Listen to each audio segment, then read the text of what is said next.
건강한 가정이 건강한 교회를 만들고 건강한 교회가 건강한 사회를 만듭니다. 기업 회복 이전에 가정의 회복이 먼저입니다. 교회의 회복 이전에 가정의 회복이 먼저라고 할 수가 있습니다. 가정은 병들었는데 교회가 건강하다고 할 수 없습니다. 가정은 병들었는데 그 사회가 건강한 사회라고 할 수가 없는 것입니다. 교회 건강 이전에, 교회 회복 이전에, 사회 회복 이전에 가정의 회복이 먼저라고 할 수가 있는 것입니다. 우리 신앙을 실질적으로 알 수 있는 것은 교회가 아니라 가정이라고 할 수가 있습니다. 교회에서는 다 똑같이 예배드립니다. 다 똑같이 기도합니다. 똑같이 믿음 생활합니다. 그러나 실제 믿음은 우리 생활의 90% 이상이 실제 생활 속에 이루어지고 있는 가정에서 드러나는 것이라고 할 수가 있는 것입니다. 그동안 한국교회가 너무 교회 중심으로 신앙생활을 강조하다가 가정에 대한 역기능적인 그런 것들을 방치해 준 경우들이 없지 않아 있었습니다. 목회자들이나 교회 직분자들을 세울 때 교회 열심히만 하면 그 믿음을 보고 직분자를 세우고 사역자를 세울 때가 있었습니다. 그러나 성경은 그렇게 말하지 않습니다. 감독들을 세울 때 한 아내의 남편이 되고 자기 집을 잘 다스려 순종하는 자녀들을 세워야 할지니 사람이 자기 집을 다스리지 못하고 어떻게 하나님의 교회를 다스릴 수가 있겠느냐. 아내를 보고 자녀들을 보고 목사를 세우고 직분자를 세우라고 말씀하고 있습니다. 디모데전서 3장 2절 말씀을 다 같이 한번 읽어보겠습니다. 그러므로 감독은 책망할 것이 없으며 한 아내의 남편이 되며 절제하며 신중하며 단정하며 나그네를 대접하며 가르치기를 잘하며 술을 즐기지 아니하며 구타하지 아니하며 오직 관용하며 다투지 아니하며 돈을 사랑하지 아니하며 자기 집을 잘 다스려 자녀들로 모든 공손함으로 복종하게 하는 자라야 할지며 사람이 자기 집을 다스릴 줄 알지 못하면 어찌 하나님의 교회를 돌보리요라고 말씀하고 있습니다. 여기 감독은 목회자를 말합니다. 지역 교구를 담당하고 목회하는 성직자를 세울 때 신학교를 졸업을 하고 목사 안수식을 해서 목사가 되는 게 아니라 그 배우자를 사랑하는지 그 자녀들이 믿음 안에 바로 서 있는지 자기 집을 잘 다스리고 있는지를 보고 목회의 성직자를 세우라고 말씀하고 있는 것입니다. 적어도 자기 아내를 사랑하지 못하는 자가 어떻게 교인들을 사랑할 수가 있겠습니까?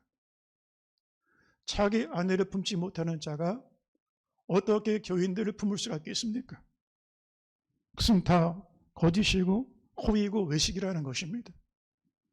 또한 그 자녀들을 바라볼 때 자녀들을 순종으로 세우지 못하는데 자녀들을 바로 가르치지 못하는데 어떻게 국민들을 인도할 수가 있겠냐는 것입니다.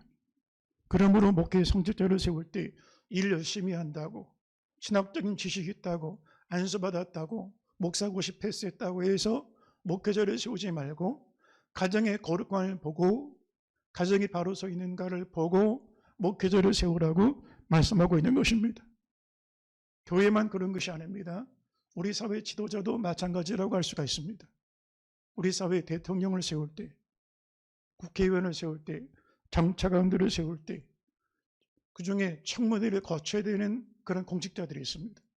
그러면 그 청문회 과정 중에 보면 대부분의 검증하는 과정들이 자산 증식 과정이나 세금 문제나 여러 가지 그의 외형적인 기준을 가지고 질문할 때가 있습니다. 그러나 가장 중요한 것을 놓치는 청문회라고 할 수가 있습니다. 한 아내를 사랑하고 있는지, 그 자녀들을 바로 세울 수 있는지. 여러분, 가정이 병들었는데 국가를 치우겠다 하는 것이 가능한 얘기가 될 수가 있겠습니까? 가정을 세우지 못하는데 어떻게 국가를 세우겠다는 것입니까? 허공을 치는 얘기와도 같이 무모한 얘기라고 할 수 있지 않겠습니까? 대통령 후보가 되고 도지사나 장관들이 세워지고 국회의원이 되어지는데 이미 부부관계는 깨져 있습니다. 자식들로부터 사랑과 신뢰와 배려와 존중이 사라지고 있습니다. 자녀는 마약을 하고 도박에 빠지고, 그런데 국가를 세우겠다고 말합니다. 가정이 건강해야 사회가 건강해집니다. 가정을 행복하게 할 수 있어야 국민 행복을 만들 수가 있는 것입니다. 여호와께서 집을 세우지 아니하시면 세우는 자의 수고가 헛되며, 여호와께서 성을 지키지 아니하시면 파수꾼의 경성함이 허사라고 말씀하고 있습니다. 가정 회복이 먼저라고 할 수가 있는 것입니다. 만일 가정이 건강하면 사회생활 중에 실패했다 할지라도 재기할 수 있습니다. 그런데 사회생활을 내가 성공하고 그 가운데서 원하는 걸 이뤘다 할지라도 가정이 무너지면 재기할 수 없습니다. 한번 예를 들어 보겠습니다. 이 자리에는 담임 목사가 목회 실패할 수 있습니다. 근데 가정만 온전하면 다시 일어설 수 있습니다. 근데 목회자가 가정이 무너지면 재기할 수 없습니다. 가정이 먼저라는 것입니다. 예수님을 믿는 것은 나 한 사람 예수 믿고 천국 가는 것으로 끝나는 게 전부가 아닙니다. 주 예수를 믿으라, 그리하면 너와 내 집이 구원을 받으리라고 말씀해 주셨습니다. 예수를 믿으면 죄사함 받고 내 속사람이 변화되고 거룩해지고 성령 충만함 받아서 하나님 나라 이루는 것으로 끝나는 게 아니라 너와 내 집이, 너와 내 아내가, 너와 내 남편이, 너와 내 자녀가, 너와 내 일가 권속이 구원을 받는다고 말씀하고 있는 것입니다. 할렐루야. 흔히들 초대교회로 돌아가자는 말을 많이 할 때가 있습니다. 교회가 교회의 본질을 잃어버릴 때, 진정한 교회의 모습을 상실할 때 초대교회의 원형적인 교회로 돌아가자는 것입니다. 그런데 초대교회로 돌아가자는 말을 하지만 초대 가정으로 돌아가자는 말은 들리지 않습니다. 여러분, 무엇이 먼저일까요? 초대교회로 돌아가는 게 먼저일까요? 아니면 초대 가정으로 돌아가는 게 먼저일까요? 초대교회는 사도행전 2장의 오순절 마가다락방의 성령 강림으로 시작이 되었습니다. 사도행전 2장이 시작점입니다. 그런데 초대 가정은, 첫 번째 원래의 가정은 창세기 2장입니다. 사도행전 2장의 초대교회 이전에 훨씬 더 먼저 앞서서 원형적인 가정이 존재했습니다. 에덴에는 교회가 존재하기 전에 가정이 존재한 그런 공동체였음을 보여주고 있는 것입니다. 그러므로 우리 사회가 회복되고 살아나기 원하면 건강한 사회가 되고 시대적인 소명을 감당하고 하나님의 영광을 드러내는 시대가 되기 원한다면 초대교회로 돌아가기 이전에 초대 가정으로 돌아가는 게 먼저라고 할 수가 있는 것입니다. 가정의 회복, 가정의 행복이 이 사회를 회복시키고 이 사회를 건강하고 행복한 사회를 만들 수 있는 초석이 된다라고 할 수가 있는 것입니다. 테레사 수녀가 노벨 평화상을 수상한 다음에 기자들 앞에 서서 인터뷰를 할 때 많은 스포트라이트를 받고 주목을 받았을 때 한 기자가 그런 질문을 던졌습니다. 수녀님, 이 지구촌의 인류 평화를 위하여 우리가 무슨 일을 하면 좋겠습니까? 그때 테레사 수녀의 대답은 간단했습니다. 기자 양반, 그 질문할 때 지금 먼저 집에 가서 가정부터 행복하게 만드세요. 자기 식구들부터 먼저 돌보세요. 가정으로 돌아가라는 거예요. 인류 회복을 위하여, 국가를 위하여, 역사를 위하여 일하려고 하지 말고 가족부터 세우라는 거예요. 가정은 작은 천국입니다. 미리 맛보는 천국의 모델하우스와도 같습니다. 여러분, 집을 짓기 전에 모델하우스를 만들잖아요. 그 구조와 그 모든 기능들을 먼저 볼 수가 있습니다. 살만한 집인지 그렇지 못한 집인지를 알 수가 있습니다. 근데 가정이 미리 맛보는 천국의 모델하우스입니다. 가정에서 천국을 맛보지 못하면 하느님 나라를 보지 못하게 되어지는 것입니다. 오늘 시편 128편 말씀은 이스라엘이 가정에 대한 하나님 앞에 드리는 고백이요 그들의 신앙의 찬송시라고 할 수가 있습니다. 이 시 앞에 부제가 있습니다. 성전에 올라가는 노래. 하나님의 성전에 올라갈 때 가정에 대한 노래를 불렀다는 거예요. 절기를 지킬 때, 그들의 삶의 애환이 있을 때, 고난 앞에 설 때, 문제 앞에 설 때 이 성전을 향하여 올라가면서 노래를 불렀다는 거예요. 가정에서 재기할 수 있는 힘과 용기를 얻었고, 마음이 회복됐고, 상처가 치유됐고, 넘어졌던 자녀들, 넘어졌던 가족들이 이룰 수 있는 용기를 얻게 되었다는 거예요. 성전에 올라가는 노래가 가정을 중심으로 불려지는 것을 볼 수가 있습니다. 그런데 이 말씀 시편 안에 하나님이 지으신 가정의 원래 설계도, 부부의 위치는 어딘지, 남편의 위치는 어디이고 아내의 위치는 어딘지, 자녀들은 어디에 위치하는지 그 원형적인 설계도면을 볼 수가 있는 것입니다. 집을 지을 때 설계대로 짓지 않으면 준공해 주지 않습니다. 그리고 준공 허가를 받지 않으면 아무리 많은 시간과 비용을 들여서 집을 짓다 할지라도 거주할 수가 없습니다. 우리 인생의 집도 마찬가지입니다. 인생 건축을 아무리 많은 시간과 비용을 들여서 수많은 내 청춘과 내 인생을 다 바쳐서 집을 졌는데 하나님이 이 성경이라는 설계도면을 보시고 준공 허가를 해주셔야 되는데 이 불법 건축물이다, 지은대로 맞지 않는다, 하나님 측량줄 맞지 않는 가정이라고 하면 그 안에 거주하는데 행복한 거주를 할 수 없게 되어지는 거예요. 오늘 보면 시편 128편 1절을 보니까 여호와를 경외하며 그의 길을 걷는 자마다 복이 있도다 그랬습니다. 가정의 설계도의 첫 번째는 하나님이 가정의 주인 되셔야 한다는 거예요. 여호와 하나님만을 섬기는 가정이라는 것입니다. 하나님도 좋고 세상도 좋네요. 하나님도 좋고 세상에 즐길 것도 많이 좋네요. 가정에 우상이 있어서는 안 된다는 것입니다. 여호와 하나님이 주인 되시고 하나님이 다스리시고 하나님의 역사하시는 가정, 이것이 첫 번째 가정의 설계도의 기본 그림이라고 할 수가 있는 것입니다. 여호와를 경외하며 그의 길을 걷는 자마다 복이 있도다. 여러분, 저와 여러분의 가정은 하나님이 주인 되십니까? 아니면 돈이 주인입니까? 하나님 말씀의 길을 따라가고 있습니까? 세상의 이론의 기준에 따라 길을 가고 있습니까? 자기 생각에 옳은 대로 길을 가고 있습니까? 여호와 하나님 보여주신 십자가 길을 가고 있습니까? 믿음으로 길을 걸어가고 있습니까? 내 생각과 경험에 따라서 길을 걸어가고 있습니까? 우리 가정에 누가 주인입니까? 돈이 주인입니까? 자식이 주인입니까? 우리 가정은 여호와 하나님을 경외하는 믿음의 길을 걷는 복된 성도들 가정이 되시기를 주의 이름으로 축원합니다. 가정을 세우는 기초를 부부간의 사랑이라고 말씀하고 있습니다. 가정을 세우는 두 기둥이 있습니다. 부부간의 사랑과 신뢰와 존경입니다.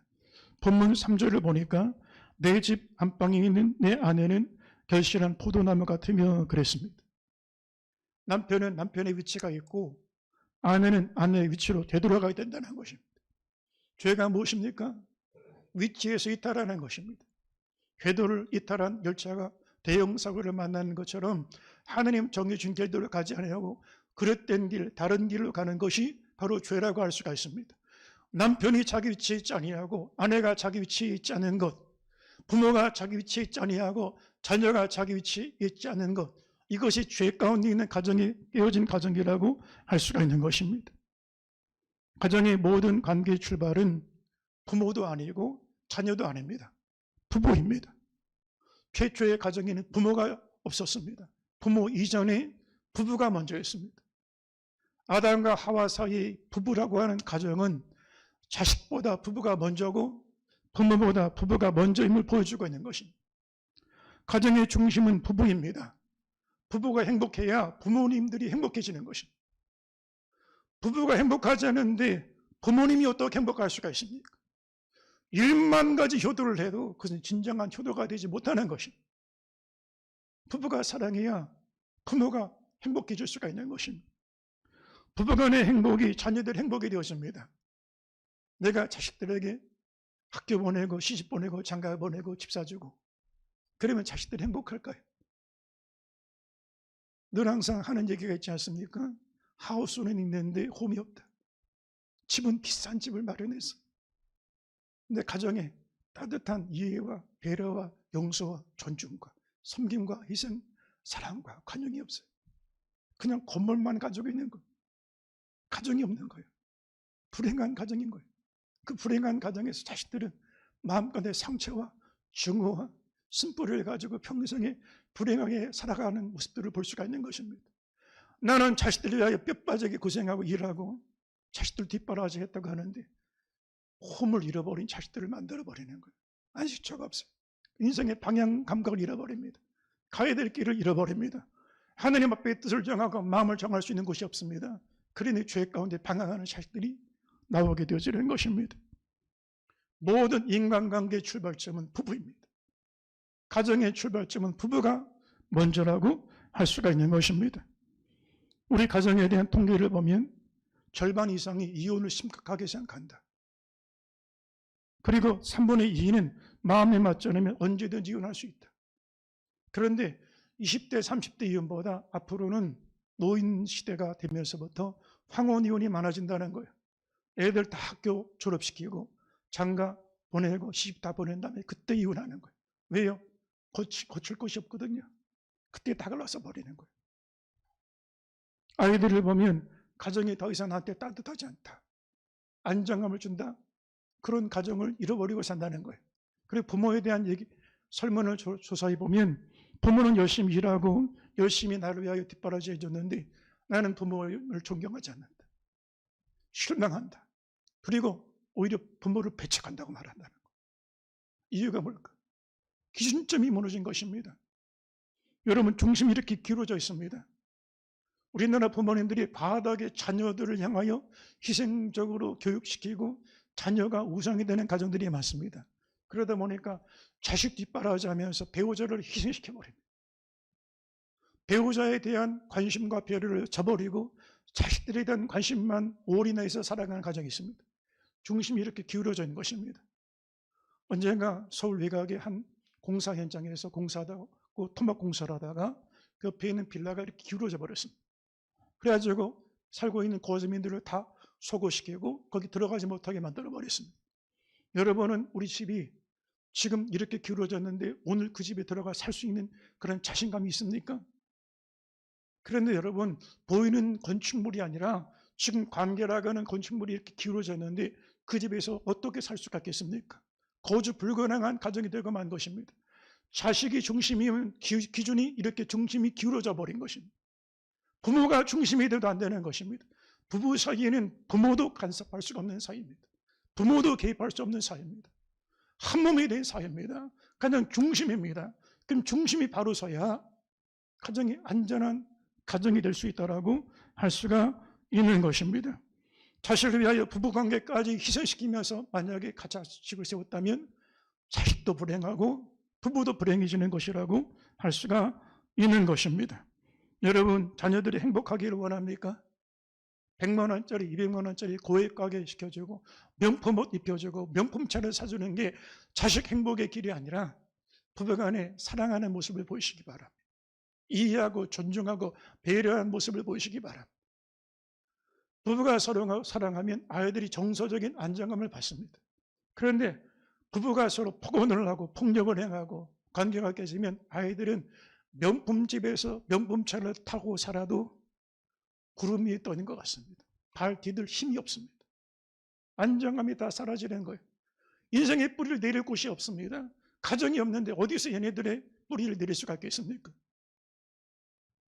본인 아내를 행복해야 할 수 있는 남편, 보이는 남편을 행복할 수 있는 아내가 믿음의 성적의 출발점이라고 할 수가 있는 것입니다.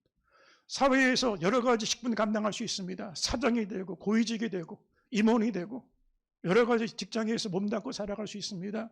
그러나 사장 아무개가 아니라 고위직 아무개가 아니라 아버지 아무개, 어머니 아무개, 남편 아무개, 아내 아무개가 먼저라고 할 수가 있는 것입니다.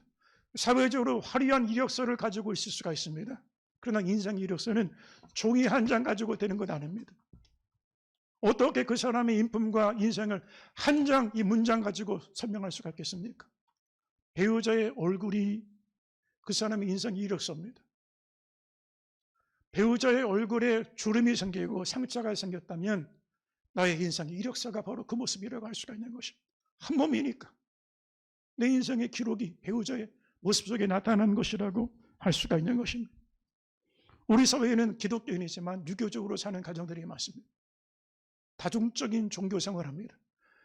교회는 기독교인인데 주일날 교회 다니는데 생각은 유교적으로 생각을 합니다. 그리고 실제 생활을 보면 샤머니즘을 섬깁니다. 그리고 철학적으로는 불교적인 철학을 가지고 있습니다. 다중 종교 생활하는 거예요. 순수한 기독교인이 아니에요. 그래서 분명히 교회 열심히 신앙생활하는데 바깥 양반이라고 말을 해요. 그리고 집사람이라고 그래요. 아내가 집 지키는 사람들이 아니에요. 남편이 바깥에서 돌아다니는 사람들이 아니에요. 두생노육이라는 말을 합니다. 이건 유교적인 생각입니다. 성경은 그렇게 말하지 않아요. 아브라함은 첫 번째 이삭에게 성직자였습니다. 이삭의 첫 번째 랍비가 아브라함이었습니다. 이삭의 첫 번째 축복권자가 사라가 아니라 아버지였습니다. 오늘 가정 안에서 아버지가 사라진 가정들이 얼마나 많습니까? 부부는 돕는 배필이라고 말하고 있습니다. 창세기 2장 18절을 한번 읽어보겠습니다. 여호와 하나님이 이르시되 사람이 혼자 사는 것이 좋지 아니하니 내가 그를 위하여 돕는 배필을 지으리라 하시니라. 어떻게 하면 배우자가 나를 만족시킬까? 나를 어떻게 도와줄까? 그거는 세상에 말하는 결혼입니다. 성경은 내가 도와줘야 될 배필. 그래서 아내를 나에게 허락하셨고 남편을 내게 허락하셨다는 거예요. 내 기준점에 맞지 않는 배우자 생각하면 실망이 되고 상처가 되지만 부족하면 내가 도와줘야 되겠구나. 그래서 하나님이 그 사람에게 나를 배필로 세워줬다라고 성경은 말씀하고 있는 것입니다. 에베소 5장 22절 이하의 말씀을 보니까 아내들이여 자기 남편에게 복종하기를 좁게 하듯 하라. 이는 남편이 아내의 머리됨이 그리스도께서 교회의 머리됨과 같음이니 그가 바로 몸의 구주시니라 그 말씀하고 있습니다. 또 25절을 보니까 남편들아 아내 사랑하기를 그리스도께서 교회를 사랑하시고 그 교회를 위하여 자신을 주심같이 하라 라고 말씀하고 있습니다. 성경 읽다가 막 짜증이 납니다. 안 그래도 평생 원수, 내 마음에 지울 수 없는 상처 가지고 다니는 이 남편, 그런데 아내들에게 남편에게 복종하라고 짜증이 나요. 그럼 하나님 잘못 말씀하신 것입니까? 여러분, 남편이 다 옳아서 복종하라는 게 아니에요. 자녀들아 주 안에서 부모님께 공경하라 그랬어요. 근데 부모가 다 옳아서 공경하는 것입니까? 자녀의 도리로 하라는 거예요. 부모가 허물이 있고 실수가 있어도 그냥 공경하라는 거예요. 상대방이 과실이 있고 죄가 있고 허물이 있어도 내 할 도리를 다 하라는 거예요. 노아가 방주에서 남아서 술 취하고 벌거벗은 채로 있는데 함이 부모의 벌거벗은 수치를 막 형제들에게 와서 다 조롱하면서 비아냥거리고 그걸 막 동네방네 소문을 낼 때 셈과 야벳은 뒷걸음질을 하고 겉옷으로 아버지 허물을 덮어드렸어요. 허물이 있어서 나는 아버지 내 마음에 들지 않아서 옳지 않아서 공경 못해요라가 아니라는 거예요. 부족해도 공경하라는 거예요. 남편이 완벽하지 않아도 복종하라는 거예요. 순종하라는 거예요. 한 번은 어느 날 수요예배를 마치고 왔는데 한 권사님이 이 캔나리 붙짐을 쥐고 나왔어요. 그래가지고 아무래도 낌새가 이상해서 권사님 그거 뭐예요? 아 목사님 저 집에 나왔어요. 저 이제 기도원 들어가서 산속에서 거기서 살 거예요. 얘기를 들어봤더니 남편이 개인 택시 운전을 합니다. 그런데 교회 다닌다고 성경 막 집어던지고 어느 날은 막 성경을 찢어버리더라는 거예요. 나 자신이 폭군을 듣거나 폭력을 듣거나 상관없어요. 근데 성경을 집어던지는 걸 보고 이 사람하고 못 살겠다. 내가 갈라서겠다 하고 나왔다는 거예요. 그날 그 권사님 붙잡고 기도드리고 집에 들어가세요. 남편이 폭언하면 축복하세요. 남편이 폭력행하면 섬기세요. 그게 당신의 사명이에요. 기도원 가지 말고 집에서 기도하세요. 그런데 이 남편의 아버지, 시아버지가 병이 걸렸습니다. 형제들이 늙고 병든 시아버지 아무도 안 돌보겠다는 거예요. 근데 이 아내가 그 폭언하고 폭력하는 개인 택시 남편 든 이 모진 남편한테 여보, 아버지, 당신 아버지 제가 모실게요. 그래가지고 병수발 다 하고 똥오줌 다 닫아내고 마지막 아버님 구원시켰어요. 그 모습을 보고 아무리 모진 남편이라도 마음에 감동을 받는 거예요. 집안의 형제들이 다 포기했던 아버지를, 내가 그렇게 모질게 폭언하고 폭력을 했던 아내가 그 마지막까지 아버님을 섬기는 걸 보고, 여보 내가 잘못했어, 내가 당신을 믿는 하나님 나도 믿을게. 그리고 이제는 남편도 예수 잘 믿는 남편이 됐습니다. 그때 만약에 기도 안 갔으면 어떻게 됐겠어요? 여러분, 배우자가 완벽하지 않더라도 성경 말씀대로 복종하고 성경 말씀대로 여러분의 사랑의 도리를 다할 수 있게 되기를 주의 이름으로 축원합니다. 또한 부부의 위치뿐만 아니라 부모는 부모의 위치로 돌아가야 되는 것입니다. 나는 집안에서 부모의 위치 떠난 적이 없는데요. 근데 여러분은 학부모입니까? 아니면 부모입니까? 부모와 학부모는 완전히 다른 모습이라고 할 수가 있는 것입니다. 요즘의 가정에는 부모는 돈 벌어오는 기계, 일하는 기계, 애들은 공부하는 기계, 이건 부모 자식이 아니라 그냥 학부모 관계라고 할 수가 있습니다. 부모는 아이들의 마음을 먼저 보고 함께 아파하고 함께 울고, 학부모는 아이들의 겉모습 보고 질타를 합니다. 부모는 멀리 보라고 말을 하고 학부모는 눈 똑바로 뜨고 앞을 지켜보라고 말합니다. 부모는 함께 가자고 말하고 학부모는 앞서가라고 말합니다. 부모는 꿈을 꾸라고 하고 학부모는 꿈꿀 시간을 주지 않습니다. 부모는 아이의 과거를 덮어주고 보듬어주고 학부모는 아이의 과거를 거듭 말합니다. 부모는 아이의 영혼을 돌아보고 학부모는 아이의 성적을 지켜봅니다. 부모는 아이에게 영원한 믿음을 세워주고 학부모는 아이의 성공만 바라보는 위치에 있는 사람들이라고 할 수가 있습니다. 나는 우리 가정의 부모의 위치를 지켰다고 생각하십니까? 그렇다면 여러분은 학부모였습니까? 아니면 부모였습니까? 부모는 하나님의 그림자입니다. 첫 번째 성직자가 부모입니다. 첫 번째 만나는 교사가 부모입니다. 첫 번째 만나는 친구가 부모입니다. 첫 번째 인간관계의 시작도 부모입니다. 부모가 아이들에게 축복의 통로도 될 수 있고 죄와 저주의 통로도 될 수가 있습니다. 여러분, 나무 가운데 가지가 병드는 걸 보면 뿌리가 병들었기 때문입니다. 가지가 문제가 아닙니다. 뿌리가 문제입니다. 우리 사회 지금 청소년 문제가 심각합니다. 예전보다 강력범죄가 더 중학범죄들이 늘고 있습니다.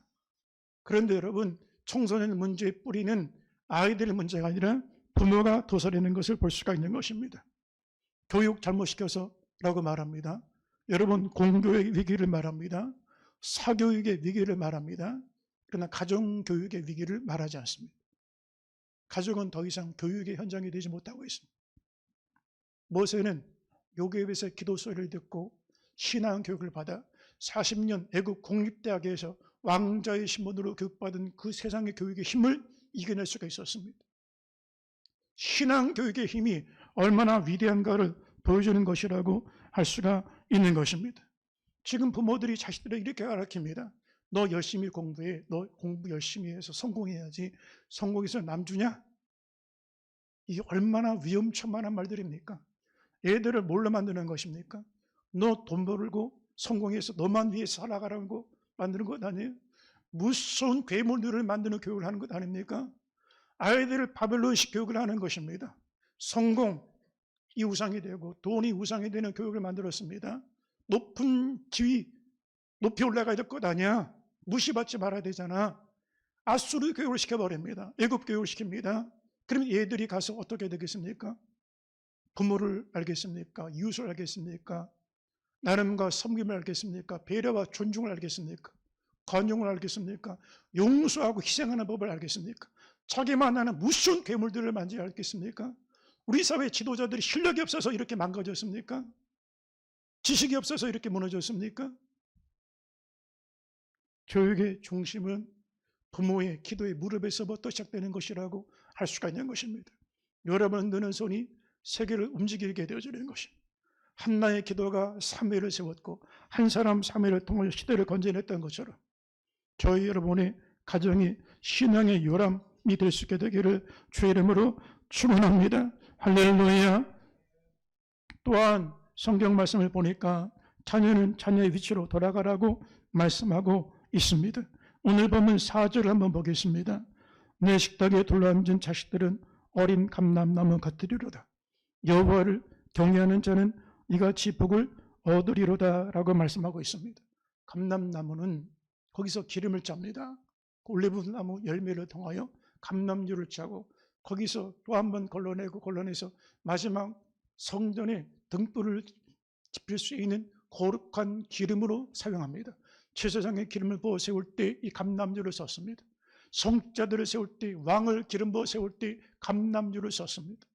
하느님 앞에 존귀하게 아름답게 기름 부음이 있는 자녀들이 세워질 것이라고 말씀하고 있는 것입니다. 그 자녀들에게 오늘 에베소 6장 1절 말씀을 보니까 자녀들아 주 안에서 너희 부모에게 순종하라. 이것이 옳으니라. 내 아버지와 어머니를 공경하라. 이것이 약속이 있는 첫째 명이니 이로써 내가 잘되고 땅에서 장수하리라 라고 말씀한다는 것입니다. 말씀하고 있습니다. 내 부모를 공경하라. 어떤 아이가 지금 막 말 배우는 그런 시기에 내 부모를 공격해라. 막 그렇게 암송을 하더라는 거예요.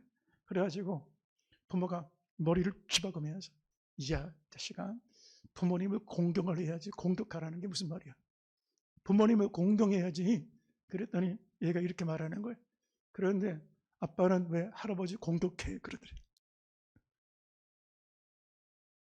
여러분, 권위를 부정하는 아이들이 어떤 공동체에 적응할 수 있겠습니까?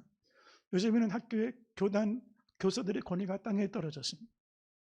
한 50대 중반에 있는 교사들을 남자아이들이 막 둘러서서 이 나무 막대기 가지고 이렇게 찔르면서 야 한번 가르쳐봐, 야 한번 웃겨봐.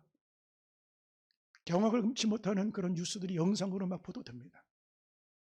교사의 권위를 따르는 아이들이 없습니다. 부모의 권위를 따르겠습니까? 부모의 권위를 알지 못하는 아이들이 세상에 어떤 질서를 따르겠습니까? 국가라고 하는 권위를 인정하겠습니까? 영적인 권위를 인정하겠습니까? 하느님의 주권을 인정하고 따를 수 있는 아이들이 되겠습니까? 모든 일에 불순종하고 파괴적이고 부정적이고 회의적이고 불신적인 그런 인생을 살아가는 자녀들이 나오지 않겠습니까? 권위에 순종하는 자녀들을 세우라는 것입니다. 부모 공경의 계명은 시한부 계명입니다. 내가 철들어서 정신 차리고 부모님 공경하라고 했더니 이미 내 곁에 떠나버렸습니다. 우리 한국 사회가 효의 문화라고 말하지만 살아서 효도하는 게 아니라 죽어서 효도하는, 죽어서 리무진 태우면 무슨 소용이 있습니까? 하나님은 이 부모 공경의 계명에 현상금을 붙여놓으셨습니다. 내 부모를 공경하라. 그러면 내가 땅에서 잘되고 장수하리라. 두 가지 축복을 아예 걸어놓고, 여러분 상금을 걸어놓고 대회를 할 때가 있잖아요. 우승상금을 걸어놓고 챔피언 경기를 하잖아요. 하나님이 축복을, 현상금을 걸어놓으시고 누구든지 이런 사람에게 이런 복을 주겠다라고 말씀하는 것.